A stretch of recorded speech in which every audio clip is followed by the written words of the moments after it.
Last time हमने pseudo की बात करी थी, अभी हम बात करते हैं कि स्प्रिंग कैसे बिहेव करता है। तो स्प्रिंग एक आयरन या मेटल का बना हुआ एक स्पाइरल है ऐसा, और इसकी टेंडेंसी क्या है? इसकी टेंडेंसी है कि जो लूप के बीच का डिस्टेंस है ना, लेट से ये वाला डिस्टेंस है, ये ट्राई करता है कि यहीं रहे, मतलब जितना डिस्टेंस मेंटेन्ड है उतना मेंटेन्ड रहे। लेट से ये ए के बराबर है। हमने क्या करा, इस पे फोर्स अप्लाई करा। जैसे हम फोर्स अप्लाई करेंगे तो लूप के बीच का डिस्टेंस बढ़ जाएगा। हमने फोर्स अप्लाई करा तो लूप के बीच का जो डिस्टेंस था वो बढ़ गया, और क्या हो गया, ए डैश हो गया। और ऐसे वाले केस में ए डैश जो होगा वो ए से बड़ा होगा। हमने जब इसका कंस्ट्रक्शन करा था ना, तो कंस्ट्रक्शन में हमने इसको किसी तरह से मोल्डिंग करी थी, और मोल्डिंग करके हमने इसको ऐसे बना दिया था। अब इसकी टेंडेंसी क्या है कि जैसा है ये बिल्कुल वैसा रहने की कोशिश करेगा, लेकिन हमने क्या करा, यहाँ पे इसके बीच का गैप को बढ़ा दिया। जब बढ़ाया तो it will try to come back, मतलब ये एक तरह का रिस्टोरिंग फोर्स अप्लाई करेगा, रिस्टोरिंग फोर्स। तो रिस्टोरिंग फोर्स अप्लाई करेगा तो इसमें एक टेंशन डेवलप हो जाएगा। आप समझो, मतलब ये अभी बड़े बड़े आराम से रह रहा है, खुश है, कोई टेंशन नहीं है, कोई दिक्कत नहीं है। But as we applied some force, now it is elongated, now it has got some tension. तो इसमें एक तरह का टेंशन आ गया, और इसमें जो टेंशन आएगा वो कितने के इक्वल आएगा, वो इतने फोर्स के इक्वल आएगा। और ये टेंशन डायरेक्टली किस पे डिपेंड करेगा? देखो, अगर हम इसको थोड़ा सा खींचते हैं, लेट्स से बाय 1 सेंटीमीटर, अगर हम इसको 1 सेंटीमीटर खींचते हैं तो फोर्स हमें कम लगाना पड़ेगा। 2 सेंटीमीटर खींचेंगे तो ज्यादा लगाना पड़ेगा, 10 सेंटीमीटर खींचेंगे तो और ज्यादा लगाना पड़ेगा। इसका मतलब हुआ कि इसमें जो टेंशन आएगा ना, जो टेंशन आएगा, जिसको हम टी बोल सकते हैं या हम एफ बोल सकते हैं, जो सामने दिख रहा है, वो डायरेक्टली प्रोपोर्शनल टू एक्स होगा। जहां पे x का मतलब क्या चीज है, x का मतलब एलोंगेशन, जितना हमने खींच दिया। लेट्स से हमने इसको टोटल x खींच दिया। कम खींचेंगे कम फोर्स लगाना पड़ेगा, ज्यादा खींचेंगे ज्यादा लगाना पड़ेगा। फिर हर चीज का ना फिजिक्स में प्रोपोर्शनैलिटी कांस्टेंट होता है। जैसे ही हम इस प्रोपोर्शनैलिटी को हटाएंगे, यहाँ पे आएगा k into x, that k is called proportionality constant, और इसी का नाम होता है फोर्स कांस्टेंट। फोर्स कांस्टेंट, या इसी को हम बोलते हैं स्प्रिंग कांस्टेंट। Spring constant. और ये किस पे डिपेंड करता है? ये डिपेंड करता है इस बात पे कि ये किस मटेरियल का बना हुआ है। इसमें जो लूप्स हैं वो पास पास हैं कि दूर दूर हैं। इसमें जो वायर या हमने जो भी चीज यूज करी है वो बहुत पतला है कि बहुत मोटा है। जैसे एक पेन में स्प्रिंग पड़ा होता है, अगर हम पेन के स्प्रिंग को निकाल के खींचें तो हमें कम फोर्स लगाना पड़ेगा। और ट्रेन की बोगी होती है ना, उसके नीचे भी स्प्रिंग लगा होता है, बहुत बहुत हैवी होता है, उसको हम 50 लोग भी खींचेंगे तब भी वो नहीं खींचेगा। सो डिपेंड किस पे कर रहा है? अगर हम उसको ध्यान से देखो, ये जो थिकनेस है वो बहुत ज्यादा होती है, और पेन के स्प्रिंग में ये वाली थिकनेस बहुत बहुत कम होती है। सो विल डिपेंड, जिसको हम लोग के बोल रहे हैं ना, फोर्स कांस्टेंट और spring constant, it depends upon number of factors, बहुत सारी चीजों पे डिपेंड करता है। तो बट हमने यहाँ पे ये नहीं देखना कि ये किन किन चीजों पे डिपेंड करता है, we have to just understand its value. अगर हम रिलेशन की हेल्प से देखें तो हमें दिख रहा है F equal to k x, और अगर हम k को निकालेंगे तो k इज इक्वल टू आएगा k is equal to F by x, और इसकी जो यूनिट आएगी वो क्या होगा, न्यूटन पर मीटर। ये ऐसा यूनिट होगी क्योंकि फोर्स को हम न्यूटन में और लेंथ को मीटर में मेजर करते हैं। ये हो रही थी बात एलोंगेशन की। अगर हम कंप्रेशन करें, जैसे ये कुछ है, ये स्प्रिंग था, इसको हम बोलते हैं नेचुरल लेंथ, ये नेचुरल लेंथ का स्प्रिंग है, और हमने इसको कंप्रेस कर दिया। कंप्रेस करेंगे तो भी ऐसे ऐसे हो जाएगा, पास पास आ जाएंगे लूप, और हमने फोर्स लगाया होगा अंदर की तरफ, और ये पहला फर्स्ट एंड यहाँ पे था, अब फर्स्ट एंड यहाँ पे आ गया, तो ये कंप्रेस हो गया बाय एक्स, एक्स से ये कंप्रेस हुआ। सेम सिचुएशन होगी, हम इसको खींचेंगे तब भी फोर्स लगाना पड़ेगा, और हम इसको कंप्रेस करेंगे तब भी फोर्स लगाना पड़ेगा। तो इस केस में अगर हम थोड़ा सा कंप्रेस करेंगे थोड़ा फोर्स लगाना पड़ेगा, ज्यादा फोर्स लगाएंगे तो ज्यादा कंप्रेस करेंगे तो ज्यादा फोर्स लगाना पड़ेगा। So it will be proportional to x. इस वाले केस में जो एक्स था, इसका नाम क्या था? इसका नाम था इलोंगेशन। ध्यान रखो, इसका नाम क्या था? इलोंगेट करा हुआ था हमने, इलोंगेशन। आप लिख लेना नोट्स में, this x is elongation and this x is called compression.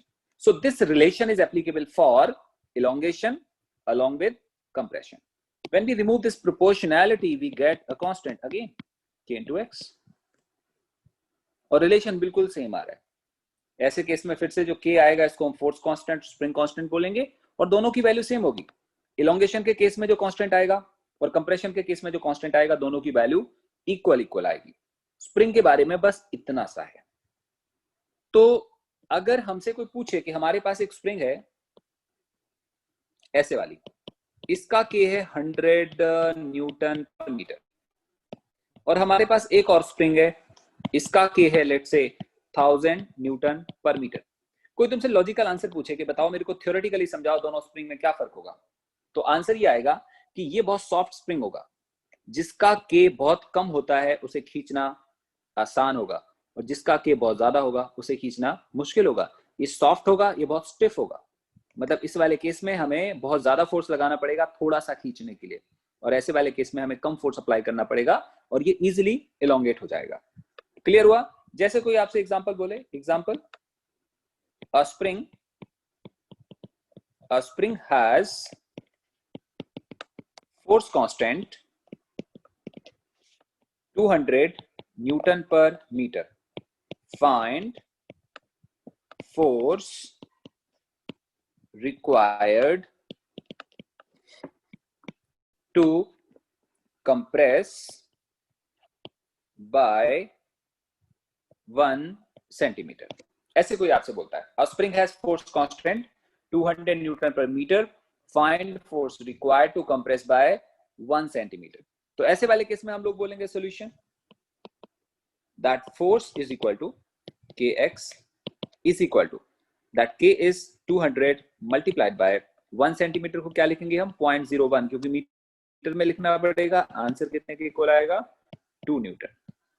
इसका मतलब अगर हम 2 न्यूटन का फोर्स अप्लाई करेंगे तो ये 1 सेंटीमीटर से एलोंगेट हो जाएगा। अब आपको समझ में आ रहा होगा। अगर हमारे पास मान लो एक और एग्जांपल में बोलूं, एग्जांपल बोलते हैं कि k is equal to 2000 newton पर metre and elongation equal to let's say 5 centimetre, find force. ऐसे केस में किसी ने पूछा फोर्स बताओ, तो तुम क्या बोलोगे सॉल्यूशन में? तुम बोलोगे फोर्स की वैल्यू होगी F equal to kx and that F equal to k is how much 2000 multiplied by x. What is x? 5 centimeter, that is 5 upon 100 meter. So what is the answer? ये zero cancel हो जाते हैं, answer आता है कितना 100 Newton. मतलब तुम देखो यहाँ पे हम लोग ने क्या करा, k को भी ज्यादा कर दिया और x को भी ज्यादा कर दिया। पहले फोर्स केवल 2 न्यूटन आ रहा था, अभी फोर्स कितने के बराबर आ रहा है 100 न्यूटन के बराबर। काफी ज्यादा हो गया क्योंकि k भी बढ़ गया और साथ साथ में एलोंगेशन भी इंक्रीज हो जाता है। कई बार तुमसे कहा जाता है एक स्प्रिंग बैलेंस होता है। स्प्रिंग बैलेंस का मतलब हुआ, स्प्रिंग बैलेंस का मतलब हुआ हमारे पास कोई ऐसी चीज होगी जिसमें वेट का मेजरमेंट स्प्रिंग की हेल्प से होता होगा। जैसे कोई आपसे बोले हमारे पास एक सपोर्ट है और एक ऐसे स्प्रिंग लगा हुआ है इसके अंदर, ऐसा मान लो, और यहाँ पे वो लगा हुआ है, स्केल बना हुआ है, ऐसे ऐसे ऐसे ऐसे करके स्केल बना हुआ है, और यहाँ पे कोई निडल है सामने आ रही है ऐसे कुछ। अगर तुम इसके नीचे एक वेट हैंग करोगे ना, ये बहुत जनरल सा सिंपल सा स्प्रिंग बैलेंस है। अगर तुम एक वेट हैंग करोगे तो वेट नीचे आने की कोशिश करेगा, अगर नीचे आएगा तो पूरा स्प्रिंग खिंच जाएगा, पूरा स्प्रिंग खिंचेगा तो जो ये इंडिकेटर सामने दिख रहा है वो यहाँ नहीं होगा, इंडिकेटर कहाँ पे आ जाएगा, नीचे आ जाएगा। तो इंडिकेटर पे पता चल जाएगा कि कितना वेट हमने हैंग करा हुआ है। बहुत ही रफ सा डायग्राम मैंने बनाया हुआ है, ठीक है। सो एक बहुत सिंपल सा स्प्रिंग बैलेंस है जो मार्केट में जाओगे तो 50-100 रुपीज का मिल जाएगा।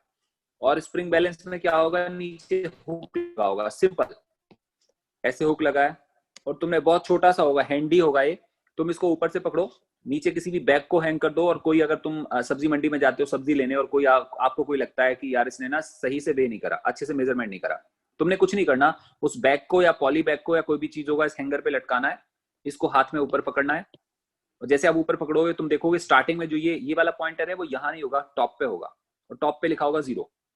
जैसे तुम ये पॉली बैग हैंग करोगे ना तो वेट की वजह से ये पॉइंटर ऊपर से नीचे को खिसक जाएगा, और यहाँ लिखा होगा पता 0 kg 1 kg 2 kg 3 kg, और जनरली 5 kg के आसपास तक इसका वो होता है, क्योंकि बहुत हैंडी छोटा सा है। उसमें जो स्प्रिंग लगा होता है वो भी बहुत ज्यादा पावरफुल नहीं होता, तो इसमें लिखा होता है मैक्सिमम लिमिट 5 kg ऐसा कुछ। तुमने बैग को हैंग करा, ये पॉइंटर जहां पे रुकेगा तुम्हें मालूम चल जाएगा कि उतना केजी है। इसका मतलब इसमें कोई बहुत बड़ी मैकेनिज्म नहीं है, बहुत बड़ा सा इंजीनियरिंग नहीं है, बहुत सिंपल सा चीज है। स्प्रिंग है, थोड़ा खिंचेगा थोड़ा वेट, ज्यादा खिंचेगा तो ज्यादा वेट, और ये हमें वेट दे देता है। जहां भी कभी कहीं पे स्प्रिंग बैलेंस लिखा हो इसका मतलब वहां पे स्प्रिंग होगा और हम वेट को बड़े आराम से मेजर कर सकते हैं। हाँ, अब हम जाते हैं थोड़े से अच्छे से, सोफिस्टिकेटेड से, महंगे से, ज्यादा एक्यूरेट से स्प्रिंग बैलेंस पे। उनमें क्या होता है, उनमें ऐसे होता है, एक पेन होता है, ये पेन, उसके नीचे एक स्प्रिंग लगा हुआ है और नीचे एक सपोर्ट होता है और ये ऐसा रखा होता है। अब ये बीच वाला पार्ट है ना, ये आपको दिखाई नहीं देगा, तो वो क्या करेगा, इसको पूरे को बंद कर देगा। पूरे को इसने बंद कर दिया, देखो कवरिंग कर दी।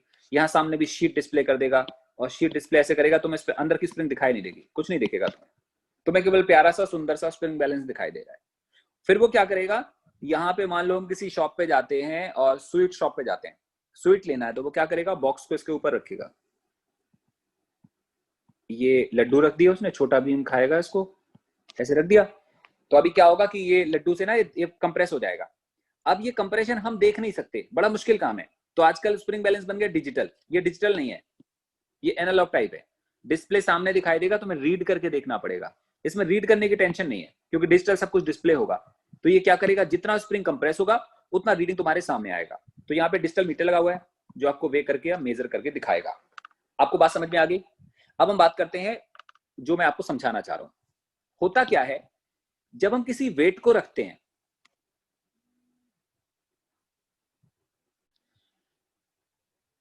जब हम किसी वेट को रखते हैं तो स्प्रिंग पे फोर्स लगता है। अंडरस्टैंड करना, हमने रखा वेट, लगा फोर्स, और फोर्स की वजह से स्प्रिंग कंप्रेस हो जाता है। लेकिन जो रीडिंग आती है, सच बताऊं आपको, तो रीडिंग आनी चाहिए थी न्यूटन में, क्योंकि स्प्रिंग काम, बहुत ध्यान से सुना, बड़ा इंपॉर्टेंट चीज है। जो स्प्रिंग में इलोंगेशन हो रहा है वो केजी की वजह से नहीं हो रहा। देखो ध्यान से, क्या लगा रहे हैं हम यहाँ पे, हर केस में हम क्या अप्लाई कर रहे थे, देखो हम अप्लाई कर रहे थे फोर्स। बिगिनिंग से मैंने क्या समझाया, हम लगा रहे थे फोर्स, उसकी वजह से हुआ इलोंगेशन। तो एक्चुअली जो इलोंगेशन होता है वो मास पे डिपेंड नहीं करता, किस पे करता है, फोर्स पे करता है। अब सुनो, हमने यहां पे रखा m kg। Step 1, we put m kg। Number 2, spring feels, we put m kg and उसके बाद क्या लिखेंगे, स्प्रिंग हैज फोर्स और spring gets force equal to mg। तो जो इलोंगेशन या कंप्रेशन होगा, इस वाले केस में कंप्रेशन होगा जो सामने दिख रहा है, तो क्या आएगा, कंप्रेशन इक्वल टू x। ध्यान से सुना बेटा, मास रखा m, मास तो m रखा, लेकिन फोर्स कितना लगा, फोर्स लगा mg, क्योंकि ये वेट होगा ना mg, और स्प्रिंग में कंप्रेशन कितना हुआ, x। तो बेसिकली रिलेशन क्या आया, रिलेशन आया force directly proportional to x, और फोर्स का मतलब क्या था यहाँ पे, mg directly proportional to x। तो सच में जो इसमें कंप्रेशन हुआ ना, वो मास की वजह से नहीं हुआ, किसकी वजह से हुआ, फोर्स की वजह से हुआ। लेकिन यहाँ डिस्प्ले क्या होगा, डिस्प्ले होना क्या चाहिए था, डिस्प्ले होना चाहिए था न्यूटन, बट डिस्प्ले क्या होता है, केजी। यहाँ पे डिस्प्ले होगा 2 kg, 3 kg, और डेसिमल में पॉइंट करके केजी होगा, 2.11 kg। डिस्प्ले होगा केजी, बट हमने रखा क्या है, रखा हमने वेट है। आप बात को समझ पा रहे हो? उसका एक बढ़िया सा एग्जाम्पल है हमारे सामने। वो एग्जाम्पल ये है कि सेम स्प्रिंग बैलेंस के ऊपर जो ये स्प्रिंग बैलेंस है ना, ये सेम स्प्रिंग बैलेंस है, ऐसे सेम डायग्राम बनाता हूं मैं, ऐसे है, ये बंद है यहां से सामने से, हमने इस पे मास नहीं रखा। अब ये लड्डू नहीं रखने, हमने लड्डू नहीं रखने, हमने क्या करना है, हमने यहाँ 100 न्यूटन का फोर्स लगाना है। कैसे लगाओगे, अपने थंब को लो और जोर से दबा दो, इसको बहुत जोर से दबा दो। जब तुम इसको बहुत जोर से दबाओगे तो तुमने इस पे कोई मास नहीं रखा, तुमने क्या रखा, तुमने फोर्स लगाया, कितना, 100 न्यूटन। तो स्प्रिंग कंप्रेस हो जाएगा, स्प्रिंग कंप्रेस हो जाएगा। यहाँ पे डिस्प्ले क्या होगा बेटा, डिस्प्ले न्यूटन में नहीं होगा, क्योंकि spring balance is designed to display mass not the force. So spring balance को क्या लगेगा, स्प्रिंग बैलेंस को लगेगा कि यार 100 न्यूटन का क्या मतलब है। वो बोलेगा 100 न्यूटन का मतलब है कि शायद इसके ऊपर किसी ने m मास रखा हुआ है। अगर इसके ऊपर किसी ने m मास रखा होता, अंडरस्टैंड करना, अगर इसके ऊपर किसी ने m मास रखा होता तो स्प्रिंग पे वेट कितना आता, mg आता। और एक्चुअली आ कितना लग कितना आ रहा है, 100 न्यूटन। इसका मतलब this 100 newton is equivalent to mg weight. तो जो रीडिंग आएगी, रीडिंग क्या आएगी, रीडिंग मैंने बोला ना फोर्स की रीडिंग नहीं आती, रीडिंग आएगी m की। m क्या होगा, 100/g। अगर g को हम 10 लेते हैं तो आंसर कितना आएगा, 10 kg। तो यहाँ पे डिस्प्ले में क्या आएगा, 10 kg। मैं क्या समझाना चाह रहा हूँ? मैं ये समझाना चाह रहा हूँ कि स्प्रिंग बैलेंस में रीडिंग फोर्स की नहीं आती है, मास की आती है। अब तुमने देखना है कि this much force is equivalent to how much mass. ये जितने मास के इक्विवेलेंट होगा यहाँ पे रीडिंग उतने के बराबर आ जाएगी। मैं होप कर रहा हूं आपको समझ में आ गया होगा। वैसे भी आप समझदार बच्चे हो। एक काम करें फिर से, केस 1, हमारे पास एक लिफ्ट है। ये हमारे पास एक लिफ्ट है, ये हमारे घर में लगी हुई है, और ये हमारे पास एक स्प्रिंग बैलेंस है, नीचे स्प्रिंग लगा ऐसे मान के चलो, और हमने इस पे रख दिया 2 kg, 2 kg रख दिया। और जो लिफ्ट है वो केस 1 के हिसाब से कैसी है? रेस्ट में है। लिफ्ट रेस्ट में चल नहीं रही है। अगर चल नहीं रही है तो जो 2 kg मास रखा है ना, वो हमारे स्प्रिंग बैलेंस पे कितना फोर्स लगाएगा? 2 kg equal to 2g newton force. तो रीडिंग कितनी आएगी? अभी अभी मैंने क्या बोला था बेटा, देखो ध्यान से। रीडिंग क्या आती है? रीडिंग तो ये आती है। और रीडिंग क्या होती है? जितना फोर्स हमने लगाया हुआ है, जितना फोर्स हमने लगाया वो रीडिंग नहीं होगी, उसमें जी को डिवाइड करना पड़ेगा। उसमें से जी को डिवाइड करेंगे तब रीडिंग आएगी। क्लियर हुआ ना? तो रीडिंग कितनी आएगी? Reading would be equal to force upon g, that is 2g upon g, that is 2 kg। ये रीडिंग आ जाएगी। ये केस 1 है ना। अभी अब case number 2, case number 2, case number 2 के हिसाब से हमारे पास लिफ्ट है, और ये हमारी स्प्रिंग बैलेंस है सेम, और इसके ऊपर हमने रखा 2 kg, और लिफ्ट अभी एक्सेलरेट हो रही है विद एक्सेलरेशन 5 मीटर पर सेकेंड स्क्वायर। और कोई तुमसे कहता है रीडिंग ऑफ स्प्रिंग बैलेंस बताओ।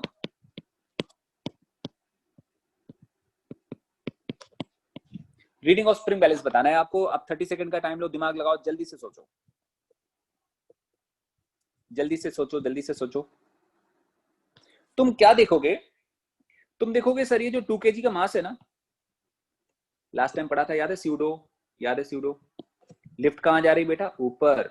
अगर हम लिफ्ट को रुका हुआ माने, आई मेक अनदर डायग्राम। ये रियल डायग्राम है जो सामने बना है, मैं बनाता हूँ रिलेटिव डायग्राम। याद करो, रिलेटिव डायग्राम के हिसाब से हम केवल ब्लॉक को देखेंगे लिफ्ट के रिस्पेक्ट में। तो इसको क्या मानेंगे? रुका हुआ, और जो ब्लॉक इस पेन के ऊपर रखा है उस पे लगेगा स्यूडो, नीचे mg भी लगेगा और ma भी लगेगा। तो एक्चुअली जो स्प्रिंग को फील होगा फोर्स, वो कितना फील होगा? तो हम ऐसे कह सकते हैं force on spring equal to, क्या लिखेंगे बेटा? mg plus ma। इतना फोर्स फील होगा। तो अगर कोई बोले रीडिंग बताओ, रीडिंग, तो अभी अभी तो समझाया था बेटा, force upon g, that is how much? m times g plus a upon g. m कितना बोला था अभी अभी मैंने? m बोला था 2 kg। सो क्या करेंगे हम लोग बात करेंगे reading equal to 2 into g plus a upon g, that comes out 3 kg। Oh wow, मतलब बॉडी थी 2 kg की और डिस्प्ले कितना होगा? 3 kg। तो जब तुमने किसी चीज को वे करना है, उसको तुम लिफ्ट के ऊपर रखोगे, नीचे वेइंग मशीन रखी हुई है, छोटी सी वेइंग मशीन है, उसके ऊपर तुमने वेट रख दिया, लिफ्ट ऊपर जा रही है, तो इसकी रीडिंग अब 2 kg नहीं आएगी, 2 से ज्यादा आएगी। एक्सेलरेशन जितना ज्यादा होगा रीडिंग उतनी ज्यादा होगी, एक्सेलरेशन कम होगा तो रीडिंग कम होगी। अब एक काम करना है, अगला सवाल है बच्चों के लिए। बच्चे बताएंगे कि इसका आंसर क्या होगा। Case number 3, we have a lift and spring balance, और ये रखी हुई है, इसके ऊपर वेट रखा है, और ये है 5 kg का, और लिफ्ट नीचे को जा रही है विद एक्सेलरेशन 5 मीटर पर सेकेंड स्क्वायर। और आपसे मैं पूछता हूं, find reading of spring balance. ये वाली लिफ्ट कहां जा रही है? नीचे। मैंने आपको समझाया तो था वो स्यूडो वाला मेथड, रिलेटिव डायग्राम। मैंने कहा था अगर लिफ्ट नीचे जा रही है तो अगर हम लिफ्ट को रुका हुआ माने तो उस पे रखी हर एक बॉडी पे स्यूडो कहाँ लगेगा, ऑपोजिट साइड, मतलब ma। नीचे कितना लगेगा, mg। रिएक्शन से भी कर सकते हो, मैंने पीछे रिएक्शन से नहीं करवाया, बड़ा शॉर्ट में करवा दिया। रिएक्शन कितना लगेगा तो पता चलेगा, रिएक्शन लगेगा, देखो ध्यान से, ऊपर आएगा R प्लस ma और नीचे आएगा mg। अगर आप थोड़ा सा दिमाग लगाएंगे तो आएगा mg minus ma। This is the reaction. What is this reaction? Reaction क्या चीज है? रिएक्शन है वो फोर्स जो स्प्रिंग ने लगाया किसके ऊपर, ब्लॉक के ऊपर। क्यों? इसको संभालने के लिए। इसका मतलब स्प्रिंग को कितना फोर्स फील होगा, स्प्रिंग को ये वाला फोर्स फील होगा। इसका मतलब हम क्या बोल सकते हैं, हम लोग बोल सकते हैं force on spring equal to R, that is m times g minus a। बेटा समझ आ गया? तो रीडिंग क्या चीज आएगी, रीडिंग हम जानते हैं बहुत अच्छे से, रीडिंग इक्वल टू होती है force divided by g, that is m times g minus a upon g is equal to 5 times 10 minus a। जी को हम लोग क्या ले रहे हैं, 10 ले रहे हैं। a की वैल्यू कितनी थी, 5 divided by g, answer is 5/2 kg। ये रीडिंग आएगी। कोई बात नहीं, अगर कुछ रह गया हो तो फिर ऐसा करते हैं, थोड़ा सा और करते हैं कुछ। एक एग्जांपल देता हूं मैं आपको।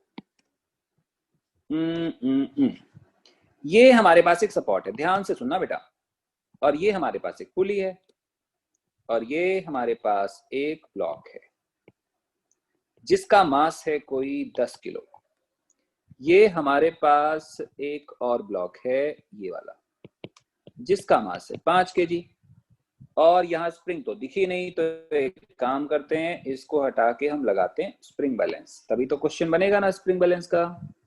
ये स्प्रिंग बैलेंस है, ये वो बताया नहीं था यहाँ पे एरो लगा होता है, पता नहीं क्या क्या होता है, बस ये मान लो अंदर कुछ लगा हुआ है, बस ये ऐसे कुछ है। और कोई तुमसे पूछता है कि रीडिंग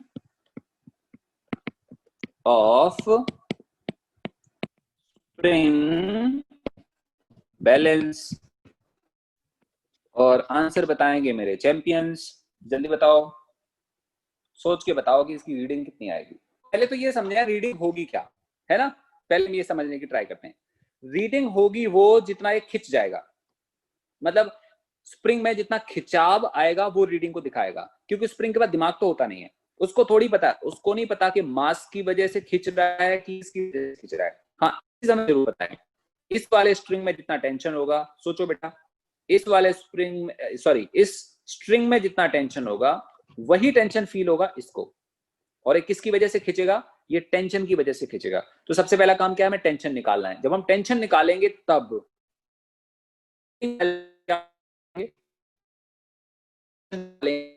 हम स्प्रिंग लेंगे, कारण उसका मास दिया ही नहीं है, जिसका मास नहीं दिया हमने उसका मास नहीं कंसीडर करना। आपको बात समझ आ रही है? तो सबसे पहला काम है टेंशन। तो मैं यहाँ पे सोल्यूशन लिखता हूं, तो सोल्यूशन में आप कुछ लाइन लिखेंगे ऐसे कि force on spring is tension, force on spring is tension. ये तो क्लियर हो गया। दूसरी बात याद करो, जब हम लोगों ने ये वाला टॉपिक पढ़ा था, हमारे पास होंगे दो तरीके समझने के, या तो मैं डायरेक्ट फॉर्मूला दे सकता हूं, जो टेंशन का फॉर्मूला इन जनरल हमें पता होता है, अगर नहीं पता है तो मैं सॉल्व करके दिखा देता हूं। बट आपको ट्राई करना है, जो बेसिक चीजें होती है ना, बेसिक आर्टिकल जो एक बार हमने क्लास में पढ़ लिया, अगर उसमें कुछ बेसिक फॉर्मूले आपको याद होंगे तो ठीक रहेगा। कंफ्यूजन से बचने के लिए मैंने क्या करा, स्प्रिंग को हटा दिया, क्योंकि दिमाग में आप जितनी चीजें ओवरलोड करके रखोगे कंफ्यूजन वाली स्टेज में रहोगे। सो जब आपको न्यूमेरिकल सॉल्व करना है, आसान सा डायग्राम बनाना है, this is the easy diagram, जिसमें हम मान के चल रहे हैं हमारे पास कोई स्प्रिंग नहीं है, ये ऐसे कुछ है।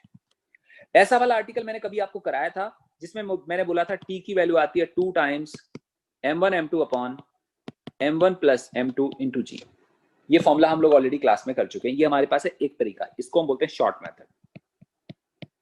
बट अगर फिर भी आप कहते हो सर समझ में नहीं आता, तो हम एक लॉन्ग मेथड कर लेते हैं। लॉन्ग मेथड का मतलब हुआ पूरा डिस्क्रिप्टिव। डिस्क्रिप्टिव में क्या करोगे तुम, या तो हम लोग ने कैसे करा था, हम लोग ने माना था ये नीचे जाने की कोशिश करेगा, अगर ये नीचे जाने की कोशिश करेगा तो स्ट्रिंग इसको ऊपर खींचेगा बाय टेंशन टी, और ये कहां जाने की कोशिश करेगा, ये ऊपर जा रहा होगा, तो इसको टेंशन कहां खींचेगा, इसको भी ऊपर खींचेगा। ऑब्वियस ही बात है, ठीक बात है ना। लेकिन फिर भी फिर भी इसको टेंशन ऊपर खींच रहा है लेकिन इसका भार ज्यादा है, तो ये कहां पे आएगा, ये नीचे आएगा विद सम एक्सेलरेशन a, मैंने डिस्क्राइब करा था। और ये राइट वाला कहां जाएगा बेटा, ये ऊपर जाएगा। उसके बाद हम लोग क्या करते थे, फ्री बॉडी डायग्राम बना देते। अब हम थोड़े बड़े हो गए, छोटी छोटी चीजों का बार बार डायग्राम बनाने की जरूरत तो है नहीं है, हम सीधा बोल सकते हैं। सीधा क्या बोलेंगे, इस पे नेट फोर्स कितना आएगा, इस पे नेट फोर्स आएगा 10g minus T equal to 10 into a equation 1। उसके बाद हम बात करेंगे इसकी, और इसको हम क्या लिखेंगे, t minus 5g equal to 5 into a equation number 2। Done. अभी हम एक काम करते हैं, इक्वेशन 1 प्लस इक्वेशन 2 दोनों को करते हैं हम ऐड। जब हम दोनों को ऐड करेंगे तो हमारे पास रिलेशन क्या आएगा, 10g minus 5g equal to 15 into a, और यहां से a की वैल्यू क्या आएगी, a की वैल्यू आएगी g/3। क्लियर, a की वैल्यू g/3 आ गई। अब हम क्या करेंगे, a की वैल्यू को उठा के इसमें से किसी में पुट करेंगे, यहां पे रखेंगे या उस वाले इक्वेशन में रखेंगे तो t निकल आएगा। ठीक बात है। और जब t फाइनली सॉल्व होता है तो क्या निकल के आता है, वो ये वाला फॉर्मूला आता है। परफेक्ट है। सो हम ट्राई करेंगे कि यहां से हम सॉल्व करें। तो हम सबसे पहले निकालेंगे tension, and the tension is 2 times m1 का मतलब 10, m2 का मतलब 5 upon m1 plus m2 multiplied by g कितना होगा, चलो मल्टीप्लाइड बाय g को हम g रख देते हैं, सिंपल g। तो यहां से वैल्यू कितना आ जाता है, यहां से वैल्यू आता है 200 divided by 30 into g, that is 20/3 into g. ये टेंशन आ गया। आपको याद तो है, अभी अभी हम लोग पढ़ रहे थे कि रीडिंग क्या आती है, तो पता चलता है रीडिंग आती है force divided by g, that is, यहाँ पे फोर्स क्या है बेटा, T upon g, that is how much, 20/3g divided by g। So answer would be 20/3 what k g. ये आ जाएगा आंसर, 20/3 kg के बराबर आंसर होगा। और 6.67 आप में से किसी ने आंसर निकाला भी था। तो ये हमारे पास इसका सोल्यूशन है। एक काम और करते हैं, इसी को ना एक लेवल पे और बढ़ा लेते हैं। एक लेवल पे कैसे बढ़ाएंगे, अब हम एक काम करते हैं, जो सपोर्ट है ना ऊपर ये वाला, और इस पे हम स्प्रिंग बैलेंस लगाते हैं, ये और अच्छा हो जाएगा। देखो यहाँ लगाएंगे, यहाँ ए यहाँ लगा दिया, यहाँ डिस्प्ले होगा, कुछ ऐसे हो रहा होगा, बताया था अभी आपको। उसके बाद पुली लगाते हैं और उसके बाद ब्लॉक लगाते हैं। बेटा एक बात समझना, अगर तुम सिस्टमेटिकली चीजों को समझते हो तो तुम कितनी भी डिफिकल्ट चीजों को कर सकते हो, और अगर आपको समझ में नहीं आता तो वो छोटी छोटी चीजें आपको बहुत मुश्किल लगेंगी। सो बेसिक कंसेप्ट समझने की जरूरत है। दोबारा से ये कितना है 10 kg, और ये फिर से कितना है 5 kg, और इसको नाम दे देते हैं हम लोग एग्जाम्पल, और फिर यहाँ पे लिख देते हैं find reading of spring balance. ठीक है बेटा, आपने बताना है रीडिंग ऑफ स्प्रिंग बैलेंस। आपको कभी इसके बारे में समझाया था मैंने कि इस पूरे में टेंशन टी होगा।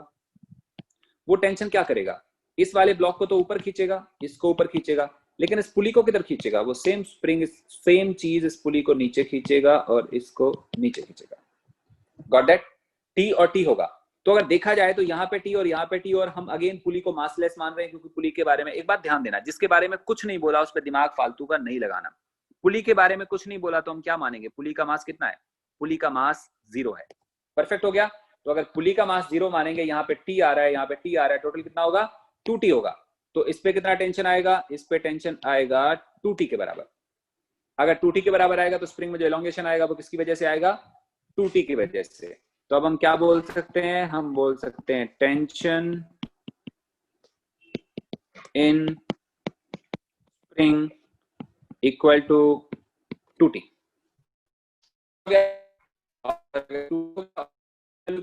कितना था 2t itself और 2 times m1 m2 upon m1 plus m2 into g। Problem तो सेम है ना, इसकी वैल्यू t/3 थी, हमने सॉल्व कर, याद है ना। तो ये कितना आएगा 2 into 20/3g। ये आ गया क्या, तो आएगा आंसर का मतलब क्या हुआ,